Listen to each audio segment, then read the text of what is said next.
Hola a todos y todas, espero que se encuentren muy bien.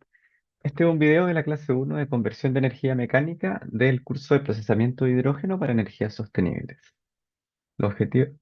La estructura de la clase uno es que vamos a tener una introducción, luego vamos a hablar de termodinámica irreversible, conversión de energía mecánica, turbinas hidráulicas y eólicas y finalmente un cierre, bibliografía y ejercicios sugeridos.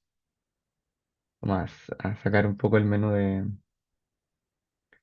Zoom y del puntero láser. Los objetivos de aprendizaje de esta clase son derivar corrientes y fuerzas generalizadas para procesos de no equilibrio en dispositivos de conversión de energía. Esto solo lo vamos a derivar, no lo vamos a utilizar, pero nos va a servir para analizar de una manera un poco más general contenido ya aprendido en otros cursos de termodinámica, entre otros. Modelar problemas de conversión de energía mecánica en turbinas hidráulicas y eólicas en estado estacionario y comparar los distintos tipos de turbinas hidráulicas y eólicas comercialmente maduras y ampliamente utilizadas en la industria. En Canvas hay mayor material complementario y el siguiente video muestra la central hidroeléctrica Machicura de Colbún, que tiene una capacidad instalada de 474 megawatts. Esto permite dar energía a 1 millón de personas o 349.000 viviendas.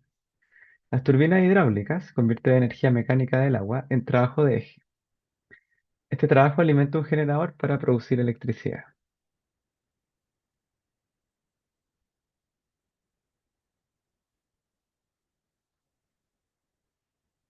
Podemos ver aquí en el video de Colbún cómo está la etapa de la construcción, los túneles de desvío. Así que vamos a dar unos momentos para poder ver el video.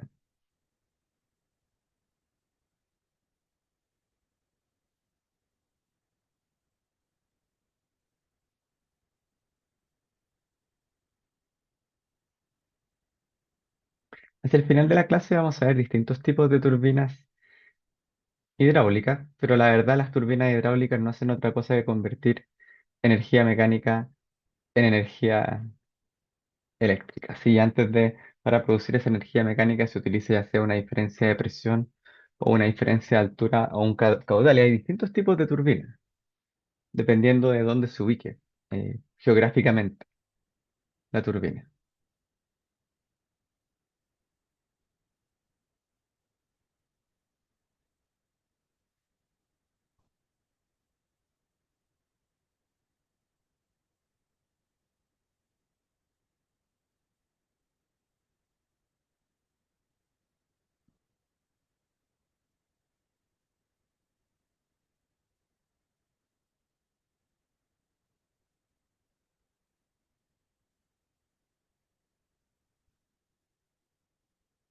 Bien, pueden ver el video completo en el link asociado al video.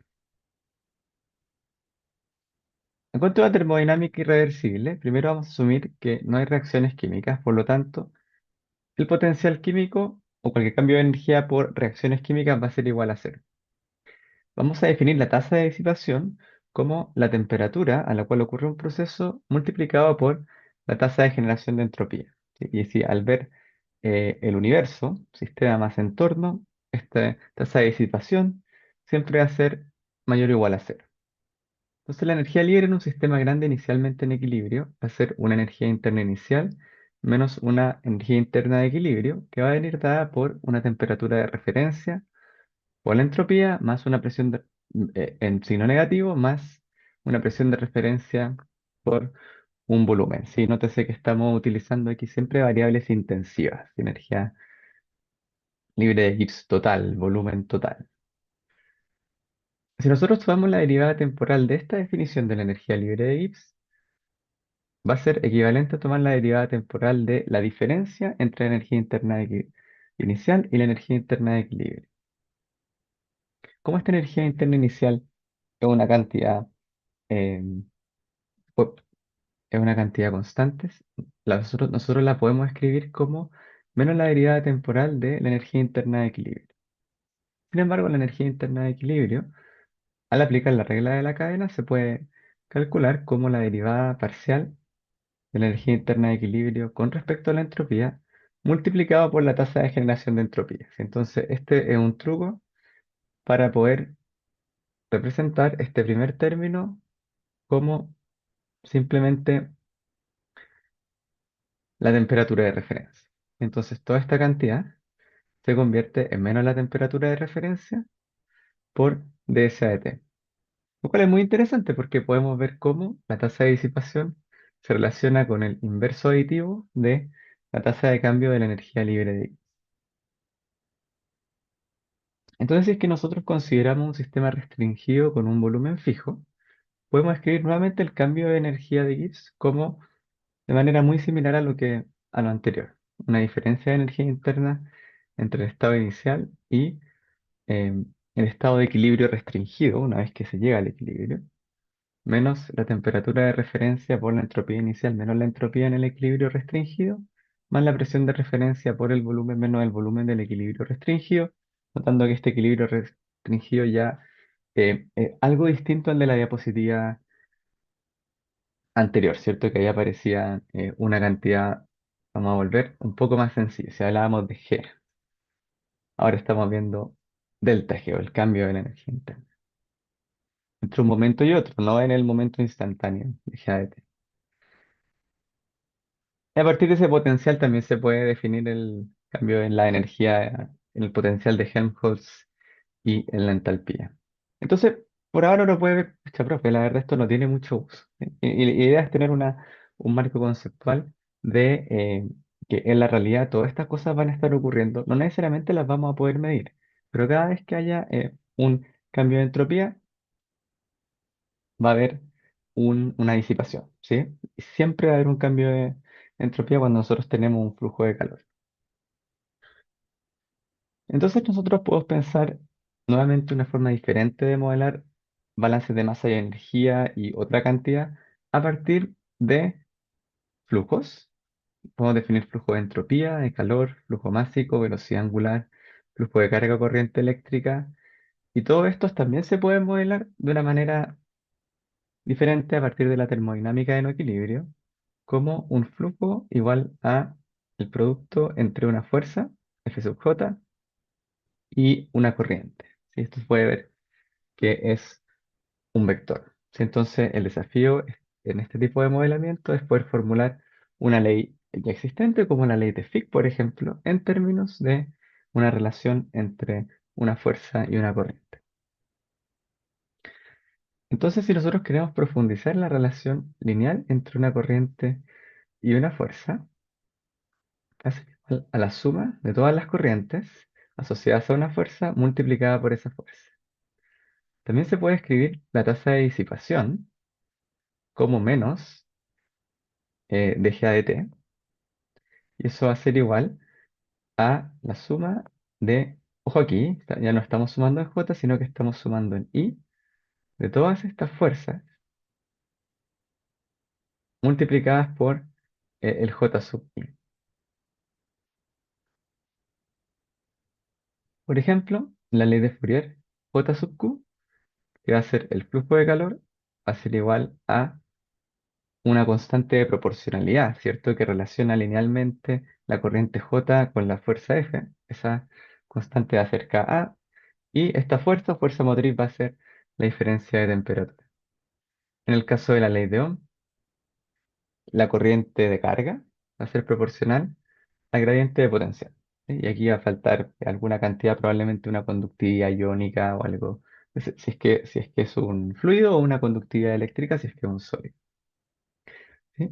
Entonces, en el material complementario se desarrolla cómo calcular la función de disipación para el proceso de expansión isotérmica en un ciclo de Carnot. Asumir una relación lineal entre la fuerza generalizada y el flujo de calor, y luego escribir el cambio de entropía delta S para un tiempo delta T.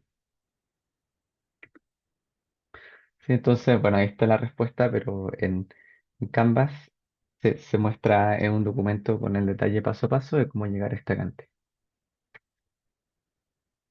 Entonces imagínense que estamos viendo nuestro típico dispositivo de conversión de energía, donde tenemos calor que entra, calor que sale, eventualmente trabajo que entra, de alguna cierta forma, y trabajo mecánico que sale como potencia.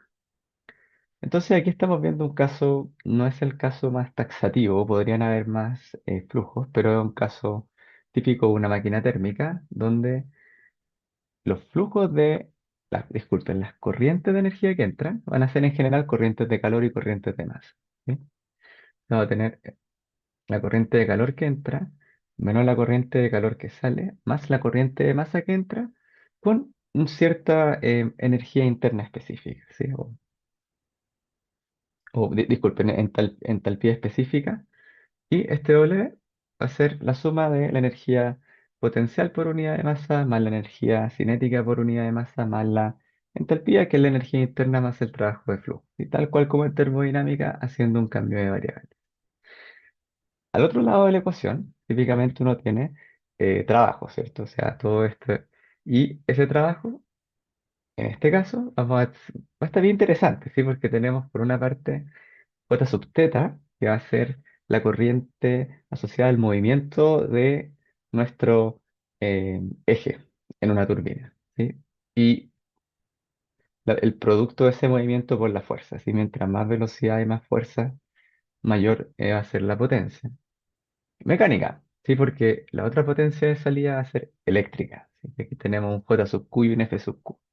Entonces, en este sistema de conversión de energía potencialmente pueden ocurrir las dos cosas. Puede ocurrir movimiento de una turbina que genera un movimiento de un eje y además en alguna otra parte una salida eléctrica eventualmente si ese eje está conectado a un generador. Bien, ahí en el caso de que exista un campo eléctrico. Entonces notemos que aquí tiene que haber un rechazo de calor para que la máquina térmica efectivamente funcione. Entonces aquí abajo voy a mover mi video. Parece que W es el contenido de energía específico con cada flujo másico. Y los superíndices potencial y kin representan la energía potencial y gravitatoria respectivamente y H es la entalpía específica. Entonces continuemos con nuestro análisis de el dispositivo de conversión de energía para poder encontrar la tasa de disipación. ¿Sí? Entonces, si, si el proceso al final, esa temperatura de referencia va a tender a ser la temperatura de rechazo en el T por dS de T, entonces tenemos que escribir cómo queda dS de T. Si es el cambio de entropía con respecto al tiempo. Y por definición de flujo de entropía, va a ser simplemente flujo de calor que sale dividido la temperatura de referencia, menos flujo de calor que entra dividido la temperatura de referencia, más la entropía que sale con la masa menos la entropía que entra con la masa. ¿Sí? Y aquí estamos asumiendo que hay estado estacionario, o sea, que todo el flujo másico que entra es igual al flujo másico que sale y por eso se puede factorizar. Entonces, al multiplicar el dS de T por la temperatura de referencia, eh, vamos a notar que en JQ va a ocurrir que este T de referencia partido T se va a formar, ¿sí? Porque ahí tenemos el T en ese momento. Luego tenemos aquí a la izquierda este factor de 1. Y uno podría decir, chuta, ¿de dónde viene ese factor, ese 1 por JQin? Si es que antes yo tenía JQout. Y si multiplico por T de referencia, yo hubiera esperado ver aquí eh, el JQout. Sí, tiene que ver con un despeje, sí, que voy a incorporar en el material complementario. ¿Sí? Y si vamos por otra parte al J sub m, es bastante más claro lo que ocurre. Si tenemos aquí la misma cantidad J sub m, Smin menos Mout por la temperatura de referencia, y luego vamos a tener este W sub in menos W sub out. Así que va a ir dado con eh, el trabajo. Así que interesante aquí porque podemos ver que en la función de disipación va a aparecer estos términos que en principio no están asociados al calor, sino que están asociados a la energía específica que entra y la energía específica que sale. Menos E. ¿Y qué era E? E era esto, ¿sí? Era el trabajo de flujo menos EJQFP. Entonces, la función de disipación, otra forma de verlo, es la energía máxima menos la energía. Esta es la función generalizada, ¿cierto? Y aparecen dj Queen FI más JMFM, JTTFT más JQFQ. Y aquí aparecen las fuerzas generalizadas, que son estas cantidades que nosotros logramos encontrar a partir del álgebra. ¿Sí? A partir de la primera álgebra que se hizo, pudimos encontrar uno menos Tref partido T, multiplicando J Queen.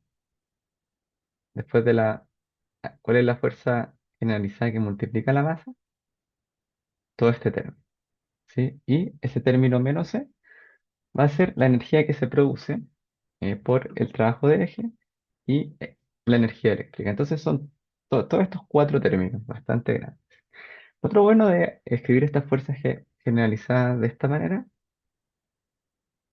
es que permite escribir la función de disipación de una manera físicamente entendible. Entonces, en otras palabras, siempre que exista cualquiera de estos flujos va a haber disipación. Y si nosotros vemos cuándo va a haber mayor disipación, cuando estas fuerzas generalizadas sean grandes, y esas fuerzas generalizadas van a ser grandes cuando Tref sea pequeña con respecto a la temperatura, para la fuerza generalizada del calor. Si es que la temperatura de referencia es parecida a la temperatura, evidentemente va a haber poco flujo de calor y por lo tanto va a haber poca disipación. Mientras que si nosotros estamos viendo la fuerza generalizada asociada a el intercambio de energía mecánica y la entropía que viene con el trabajo de flujo, es un poco más difícil saber qué pasa, uno tiene menos control, ¿cierto? O sea, al final, esta función de disipación asociada a la entropía específica que viene con la masa simplemente depende de la temperatura de referencia. Entonces, si la temperatura de referencia es más chica, eh, va a haber menor disipación. Y esa es una de las razones interesantes de por qué algunos ciclos de potencia en condiciones criogénicas pueden dar exergía bastante alta. Desde esta forma de analizar el problema, la eficiencia de primera ley va a ser la energía útil que uno produce, eléctrica más mecánica, dividido toda la energía, entre comillas, eh,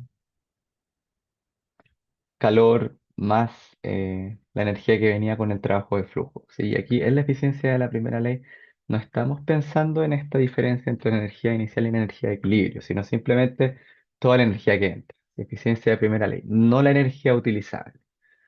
Y la energía utilizable va a ser la eficiencia de la segunda ley.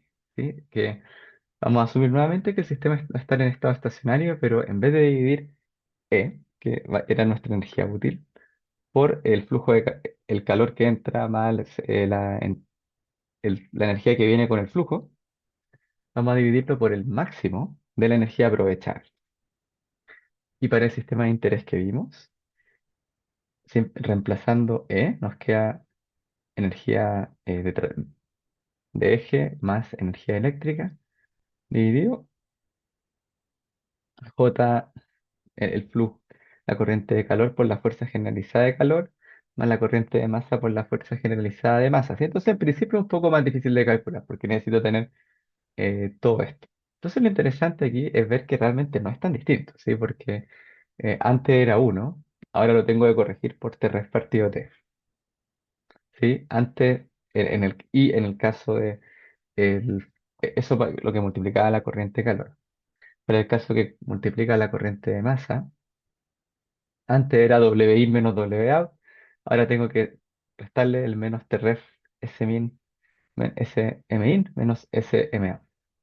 Por lo tanto, como que siempre estoy restando cosas. La eficiencia de la segunda ley tiene que ser más grande que la eficiencia de la primera ley porque el denominador se hace más chico. ¿Sí? Entonces, ese energía máxima aprovechable no depende solo del sistema de las variables controladas, sino también del estado de los alrededores. Voy a sacar mi cara un poco ahí. Entonces, si la energía deseada no es eléctrica o trabajo, se puede modificar la expresión. Y un desafío es cómo escribiría usted la expresión para un calefactor eléctrico, que es bastante relevante. ¿Sí? Si nosotros pensamos en la cantidad de calefactores eléctricos que hay en Chile, por ejemplo. Bien, eso fue bastante contenido, bastante teórico, pero es una forma diferente de... No hemos hecho tantos ejercicios porque no es la idea, ¿sí? La idea aquí es poder ver estos mismos ejercicios que se han hecho en otros cursos pasados, en alguna parte de su formación, desde una perspectiva eh, irreversible. Si ya pensando en la eficiencia de la segunda ley es este concepto nuevo, la tasa de disipación, esos son los componentes esenciales. Ahora vamos a separarnos de esta generalidad abstracta para ver algo más concreto en conversión de energía mecánica, pero ahora en una turbina, ¿sí? Ya sea una turbina eólica, una turbina hidroeléctrica, y vamos a partir nuevamente con la tasa de disipación. Vamos a asumir que no hay transferencia de calor hacia o desde el sistema, y también esto va a ser simplemente conversión de energía de distintas fuentes a energía mecánica. Entonces no va a haber una energía eléctrica en el término de E. Por lo tanto, vamos a tener una energía eh, por trabajo de flujo que viene con una corriente gaseosa o líquida y se va a convertir en una corriente angular que va a ser un eje que se va a mover con una cierta fuerza, F sub t, ¿sí? Entonces la energía geopotencial o simplemente potencial gravitatoria de una altura, de la altura de una columna de agua va a ser la aceleración de gravedad por la diferencia de altura entre un punto y otro. La energía cinética simplemente va a ser un medio de las velocidades en los distintos puntos. Entonces, si es que tenemos una corriente que entra muy rápido y de luego que sale, eh, ahí vamos a tener energía que el sistema es capaz de convertir. Y el caso contrario vendría siendo un compresor o un soplado, ¿sí? Y por último, la entalpía conectada a los cambios de presión tiene que ver principalmente con compresibilidad, ¿sí? Si es que la presión, pues por una parte, o caída o subida de presión, ¿sí? Ahí debería decir HA. Entonces, la eficiencia de una turbina, de primera ley, va a ser el trabajo que entra, disculpen, el trabajo por unidad de masa que entra menos el trabajo por unidad de masa que sale, y dividido el trabajo de masa por unidad que entra. ¿Sí? Si es que logramos nosotros eh, convertir todo ese W, el trabajo que sale a cero, básicamente el fluido queda estático, vamos a tener una turbina perfecta. Realmente eso no es imposible. Y la eficiencia de la segunda ley simplemente nosotros modificamos la, la fuerza que multiplica la corriente, restándole esta temperatura de referencia por las diferencias de la entropía que entra y que sale. Debería ser M in y M out. Entonces, por ejemplo, nada nuevo bajo el sol. La energía cinética va a ser un medio, el módulo de el vector velocidad. La energía que entra menos la energía que sale se puede factorizar para escribir como un medio la diferencia de, del vector velocidad a la entrada menos a la salida, más la suma de el vector velocidad a la entrada y a la salida. Y el flujo másico está relacionado con estas velocidades por la ecuación de continuidad y va a ser la velocidad que entra multiplicada por la densidad. Y ojo que el área que entra, ¿sí? Y no es tan fácil determinar cuál es el área transversal al flujo que entra en una turbina. Lo mismo va a ocurrir con el área que sale, porque el hecho de que se esté moviendo este dispositivo va a producir que el cono del fluido se vaya abriendo. ¿Y cuánto se va a abrir? Hay formas de calcularlo, ¿sí? Pero es súper bueno que se abra para producir energía, ¿sí? Porque por la ecuación de continuidad el área aumenta, la velocidad baja, entonces tiene que haber una transferencia de energía, idealmente tipo del trabajo de eje, ¿cierto? J sub θ. Entonces, ¿cuál es la transferencia de energía desde el flujo másico al convertidor, y en este caso convertidor mecánico? Entonces nosotros vamos a asumir una velocidad promedio, ¿sí? Un medio de la velocidad que entra menos más la velocidad que sale. Y nuevamente la caída de presión a través de este convertidor se puede calcular eh, a partir de un medio ρ por estas diferencias de velocidades, ¿sí? Entonces va a ser interesante. ¿Qué pasa? ¿Sí? Es como medio extraño, ¿no? Cae la presión, baja la velocidad, ¿sí? Eso es lo que es. Y al final eso nos permite mover angularmente la turbina. El factor axial de interferencia tiene que ver con cuál va a ser realmente la velocidad efectiva que va, eh, o promedio, si uno quisiera ver a través de la turbina que va a estar cambiando esta área del cono, ¿sí? Porque aquí nosotros asumimos un medio, pero realmente cada turbina va a tener una velocidad efectiva distinta que va a venir dada con este factor de interferencia. Entonces la salida de potencia del convertidor va a ser igual a el flujo, la corriente másica multiplicada por la energía específica que entra menos la energía específica que sale. ¿Sí o sí? Y lo bonito es que se puede escribir en términos de las simplificaciones anteriores como la densidad por el área por aquí la velocidad interna, que esta velocidad, vamos a volver. Eh, Ocupamos el factor de interferencia para no ocupar la velocidad promedio, sino que tenemos esta velocidad promedio y luego escribimos todo en términos de esta velocidad de entrada, que uno tiende a conocerla de manera más fácil. Entonces tenemos la densidad, el área, un área representativa, ¿sí? Por la velocidad de entrada al cubo, por esta expresión algebraica del factor de interferencia. Y la eficiencia viene dado por 4A por 1 menos A al realizar eh, algo de álgebra. El coeficiente de potencia entonces va a ser simplemente cuánta energía se genera dividido un medio la densidad por el área por eh, esta velocidad de entrada al cubo. Y va a ser exclusivamente una función del factor de interferencia. Entonces aquí uno puede ver, yo podría decir, bueno, si es que tengo todo ese lado izquierdo constante, debe haber algún valor del factor de interferencia que me permita maximizar la salida de potencial convertido. Entonces imaginémonos ahora ya, eso a modo general, ¿cierto? Tipo balance macroscópico. Pero ¿qué pasa si ahora veo un perfil alar o airfoil, donde le veo un campo de velocidad homogéneo lejos del perfil?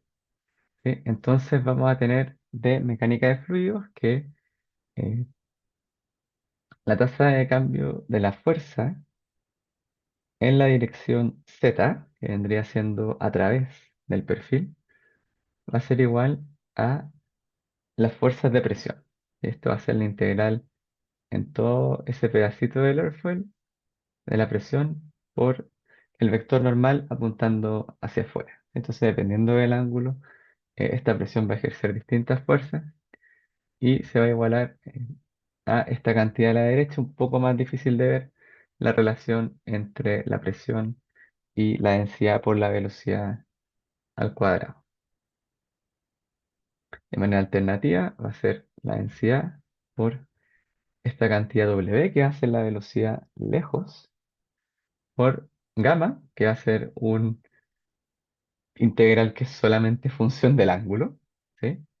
Que se puede aproximar a pi, no, no lo vamos a hacer en este curso, sí, es mucha materia, pero ese factor geométrico se puede aproximar a pi por c, que va a ir siendo así decirlo, la proyección, el largo del perfil, por el seno del ángulo, y el ángulo va a ser este ángulo de la inclinación con respecto a nuestro eje de coordenadas, ¿sí? Y eso al final va a ser una inclinación con respecto a W, porque el eje de coordenadas en X está paralelo a W. Seno alfa, ¿sí? Entonces, mientras más chico alfa, ese gamma es más pequeño, y si gamma es cero, no tengo df de z, ¿sí? Entonces tengo que tener algún cierto ángulo para que justamente esta velocidad que entra, realmente tengo un componente en la dirección perpendicular y la cosa se empieza a mover, ¿sí? Porque si tenemos una turbina eólica o una turbina hidráulica, eso es lo que nosotros queremos, ¿sí?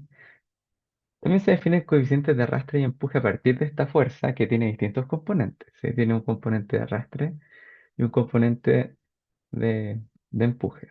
El componente de arrastre es el X y el componente de empuje es el Y, perpendicular. Entonces, en general, nosotros vamos a querer maximizar el lift o el empuje.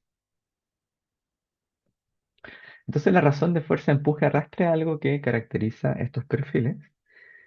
En la figura de la izquierda se muestra la dependencia del número de Reynolds de la relación de sustentación arrastre o eh, empuje arrastre definida como el valor máximo en función del ángulo de ataque, ¿sí? Entonces, de la relación entre los coeficientes de sustentación y arrastre de su L y C. Entonces aquí podemos ver nosotros que a medida que nosotros aumentamos el número de Reynolds, la razón sustentación arrastre aumenta, lo que es bueno para el NACA 23012, mientras que para el NACA 643618 aumenta hasta un cierto punto, pero después un aumento de mayor turbulencia la verdad nos genera mejor y de hecho inclusive empieza a empeorar, puede haber aún más arrastre. En el caso de la figura de la derecha tenemos las fuerzas de empuje y arrastre en función del ángulo de ataque para dos perfiles aerodinámicos NACA, con un número de Reynolds extremadamente alto, ¿sí? 5,83 por 10 a la 6.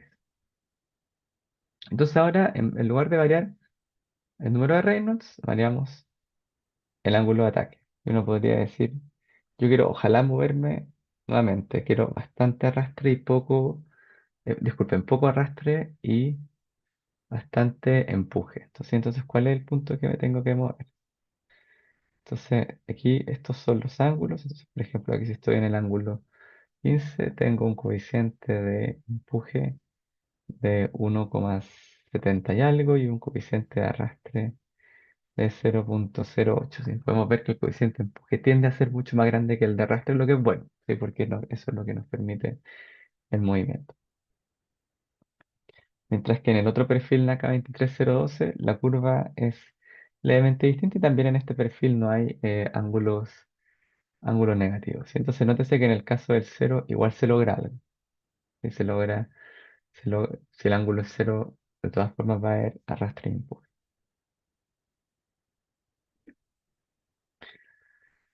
¿Sí? Entonces imagínense en una embarcación en movimiento y un barco que se mueve a una velocidad uniforme v, u en la figura. ¿Ves ahí? La energía eólica se convierte en propulsión directamente, ¿sí? Hay trabajo de eje y ese trabajo de eje no se convierte en energía eléctrica, como en una turbina eólica, sino que mueve el barco. Todo el resto sí igual, o sea, va a haber una especie de perfil que va a ser la vela y va a haber un ángulo beta entre la velocidad del viento y y la dirección a la que yo me quiero mover, que se mantiene con el timón. Los coeficientes de arrastre, sustentación y la velocidad del viento se mantienen constantes en este análisis. El trabajo máximo hecho por un campo de viento uniforme en el barco, desplazándose a velocidad u, va a ser la fuerza por la velocidad. Go- Y el C sub P en este caso va a ser esa fórmula bien grande, eh, que tiene un F pequeño ahí, ¿sí? ¿Cierto? Y el F no aparece en la figura, se lo vamos a complementar.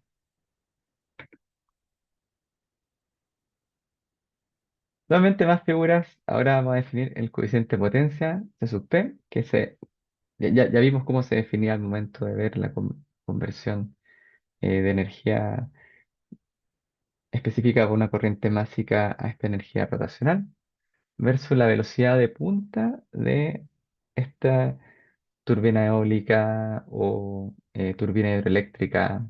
Y este gráfico es sumamente importante porque nos muestra que siempre hay un máximo. O sea, no podemos hacer que la turbina eólica se mueva infinitamente rápido. Va a haber un punto en que no va a ser tan eficiente. Entonces, el máximo del coeficiente de potencia en función de la razón de velocidades de punta varía con el ángulo del pitch. Entonces también la cosa se complica, dependiendo del ángulo que tiene en esta dirección más o menos, no necesariamente perpendicular, pero de elevación, este ángulo que tiene el perfil con la corriente de aire, va a variar dónde va a estar el óptimo para la velocidad de punta. ¿Sí? Entonces, para ángulos negativos de pitch, la región de operación es angosta. ¿Sí? Vamos a ver aquí -10 y -5 eh, para ángulos negativos aquí en el gráfico de abajo, mientras que en el gráfico de arriba tiende a ser bastante más amplio para un perfil NACA 2302. Cerca del lambda sub cero son de interés para velocidades angulares bajas y el autoencendido de la turbina. ¿Sí? Entonces, interesante, sí, sí, yo tengo eh, nótese que es la velocidad de punta, ¿sí? Es la velocidad angular del convertidor por el radio dividido, por el radio del perfil dividido la velocidad de entrada. Entonces, si esto tiende a ser lambda más cercano a cero, uno podría decir chuta, pero aquí realmente en el cero no hay nada. Entonces voy un poquito más a la derecha. Aquí, por ejemplo, 4 etcétera. Entonces ahí, en esos puntos, vamos a tener distintos coeficientes de potencia y distintos ángulos de pitch. Entonces, por ejemplo, un ángulo de pitch grande para valores pequeños de la velocidad de punta.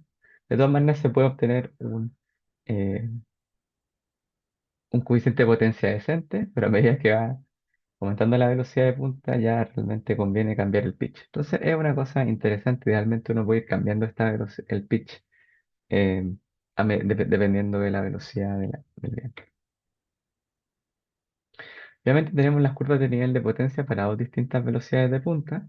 Es posible alcanzar potencias más grandes para una mayor velocidad de punta. Y nuevamente tenemos la misma idea. Arriba tenemos 113 metros por segundo y abajo tenemos 60 metros por segundo. ¿Sí? Entonces podemos tener esto P, sigma, R sigma, es como si fueran cosas distintas, pero ambas tienen que ver con una cierta velocidad. Sí, entonces tenemos aquí arriba, en el caso de una velocidad de punta alta, las potencias, curvas de nivel de potencia llegan a 3000 y 4000 watts por metro cuadrado, mientras que en la figura de abajo, cuando hay una velocidad de punta de 60 metros por segundo, efectivamente las curvas de potencia son mucho menores, ¿sí? O sea, la relación es no lineal. Y además la forma de la curva de nivel es distinta. Entonces todo cambia.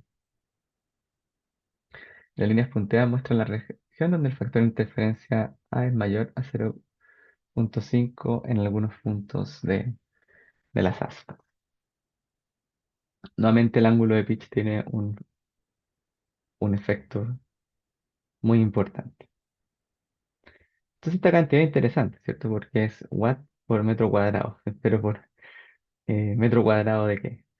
Metro cuadrado de perfil, ¿sí? No metro cuadrado del área transversal.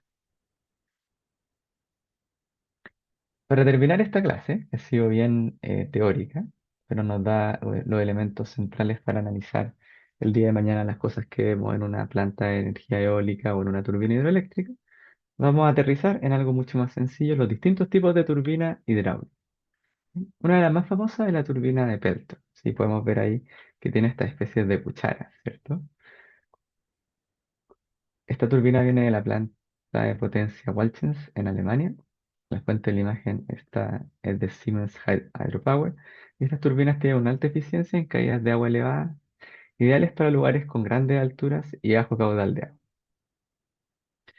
Las cucharas tienen forma de V invertida para maximizar la conversión de energía cinética, ¿sí? Ya vimos que la energía específica venía energía cinética, energía potencial, y como esto funciona de manera isotérmica, realmente la entalpía no la generamos. Entonces aquí tenemos el caso donde el cambio de energía potencial es muy grande. Es una turbina de acción, entonces llega el chorro a la cuchara se mueve perpendicularmente al eje y esta cuchara, caída de presión, la presión baja, aumenta mucho la velocidad y esa cantidad de movimiento se transmite para producir la energía. Turbina de Pelton. En otro caso tenemos la turbina de Francis, muy similar a la que aparecía en el video inicial, ¿sí? Donde tenemos una entrada radial y una salida axial. Anteriormente no teníamos una entrada que era, no podría pensar, radial y salida radial. Son versátiles, son adecuadas para una amplia gama de altura y caudales de agua. Tiene un diseño mixto que combina flujo radial y axial, lo que le permite tener una mayor eficiencia y una turbina de reacción, así que aprovecha tanto la velocidad como la presión del agua para generar energía, ¿sí? Porque la presión, como uno puede aprovechar la presión haciendo un cambio de área transversal, ¿sí? Un cambio de área transversal, cambia la velocidad, cambia la presión y podemos lograr este aumento de esta conversión de energía y esa eh, ralentización del flujo y caída de presión del flujo va a generar un empuje más grande y por lo tanto una fuerza angular, como vimos ya la fuerza generalizada, mayor. Entonces no va a ser solamente a qué velocidad se mueve la cosa, sino a qué velocidad y con qué fuerza. Fuerza por velocidad angular. Esa va a ser la... Y finalmente tenemos la turbina hidráulica de tipo Kaplan, que es eh, útil en caídas de agua baja, ¿no? Tenemos diferencias de altura pequeñas, grandes caudales de agua.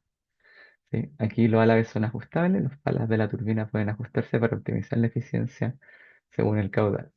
Y una turbina de reacción axial funciona de manera similar a una hélice, y principalmente el flujo fluye siempre de manera axial.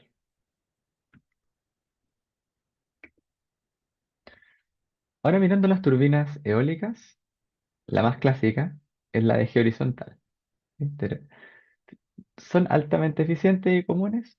Se ven en parques eólicos grandes, por ejemplo, cerca de La Serena, de Coquimbo, hay muchos parques eólicos donde se puede, y si uno va manejando, puede ir viendo gran cantidad de estas turbinas. Las que aparecen aquí son en tierra, también podrían ser en el agua. ¿Sí? Pero ahora vamos con la turbina eólica horizontal en tierra. La orientación automática, sí, la orienta las palas en la dirección del viento y ya vimos que la relación entre la dirección del viento y el pitch y la orientación de la turbina va a tener una gran influencia en la potencia por unidad de superficie que se puede generar en estas turbinas. Y tiene un diseño robusto, típicamente tienen tres palas y son muy altas para capturar más viento. La figura que aparece aquí está en el Parque Eólico Reniaco, en la región de la Araucanía, cuya potencia son 88 megawatts. Una innovación en la turbina eólica de eje vertical, o BAWT por sus siglas en inglés, es omnidireccional, no necesita orientarse al viento, aprovecha todo el viento, tiende a tener una menor altura y un mantenimiento más sencillo, pero tienden a ser más pequeñas y son menos eficientes. Turbina eólica offshore en este caso, lo quiere decir en alta mar. Esto es una simulación, si no son turbinas reales, pero si uno va a Reino Unido y va a Broadstairs, que está hacia el eje este, y uno mira hacia el mar, está lleno de estas turbinas. ¿Sí? Entonces, muy útil para lugares tipo isla o países europeos chicos que no tienen tanto espacio, les conviene más poner estas turbinas en el mar. ¿Sí? Bien, eventualmente uno podría argumentar que tienen menor impacto ambiental a veces, otras veces tienen mayor impacto ambiental. El parque eólico Hornsea en Reino Unido, que ahora sí es el real, no lo que parecía en las figuras del principio, es el más grande del mundo y genera 2,6 gigawatts. ¿Sí? Entonces, en la clase de hoy, nosotros vimos termodinámica de no equilibrio, cómo se relaciona la tasa de disipación con eh, la disminución de la energía de Gibbs y planteamos una serie de fuerzas generalizadas y flujos. ¿Sí? Luego ocupamos estas fuerzas generalizadas y flujos para analizar una máquina térmica, no solo una máquina térmica, sino una máquina general de conversión de energía. Y definimos la eficiencia de primera y de segunda ley. Posteriormente vimos conversión de energía mecánica en distintos tipos de turbinas.